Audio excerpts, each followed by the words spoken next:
আজি এখন নতুন অসম নিৰ্মাণৰ আধুনিক অসমৰ নিৰ্মাণৰ দিশত আমি এটা মাইলৰ খুঁটাত উপনীত হৈছোঁ।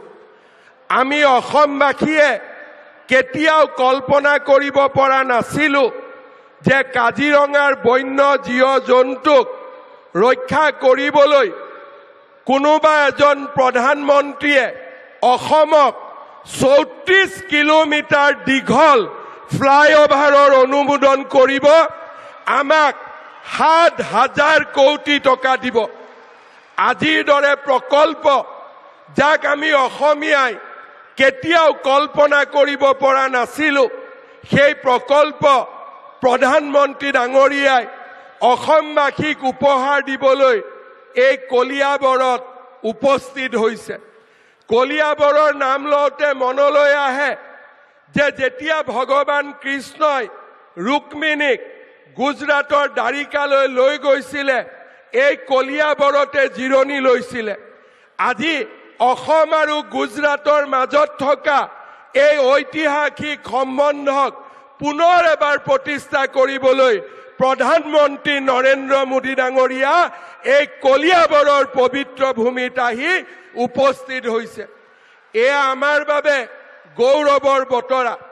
যোৱাকালি প্ৰধানমন্ত্ৰী ডাঙৰীয়াৰ উপস্থিতিত সৰু সজাইত ১০,০০০তকৈও অধিক যুৱক যুৱতীয়ে বাগৰুম্বা প্ৰদৰ্শন কৰি অসমৰ কলা কৃষ্টি সংস্কৃতিক বিশ্ব দৰবাৰলৈ লৈ গ'ল। আজি আমি অসমীয়া, এতিয়া আমি সাহসী অসমীয়া, এতিয়া আমি আত্মবিশ্বাসী অসমীয়া। প্ৰধানমন্ত্ৰী ডাঙৰীয়াৰ নেতৃত্বত অসমে ছেমি কণ্ডাক্টৰ লাভ কৰিছে। অসমে বাঁহৰ পৰা তেল উৎপাদন কৰিবলৈ শিকিছে আৰু অসমীয়াই আটাইতকৈ ভাৰতৰ ডাঙৰ সাৰ কাৰখানা অসমত প্ৰতিষ্ঠা কৰিবলৈ সাহস কৰিছে। প্ৰধানমন্ত্ৰী ডাঙৰীয়াৰ আশীৰ্বাদত এতিয়া অসমীয়াই নিজৰ জাতিৰ স্বাভিমান ৰক্ষা কৰিবলৈ শিকিছে।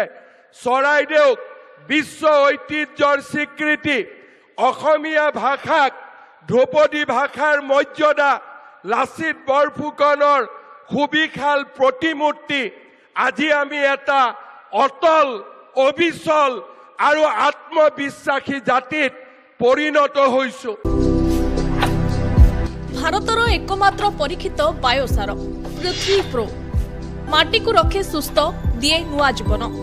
ଧାନ, ପନିପରିବା ଓ ଡାଲି ଜାତୀୟ ଫସଲ ପାଇଁ ଲାଭଦାୟକ, ଅମଳ ବଢ଼ାଏ, ରୋଗ କମାଏ।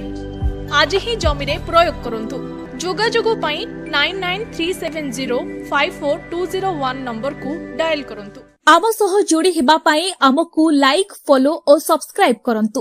ଅଧିକ ଅପଡେଟ୍ ପାଇଁ ଭିଜିଟ୍ କରନ୍ତୁ ଆମ ୱେବସାଇଟ୍ thequiver.in।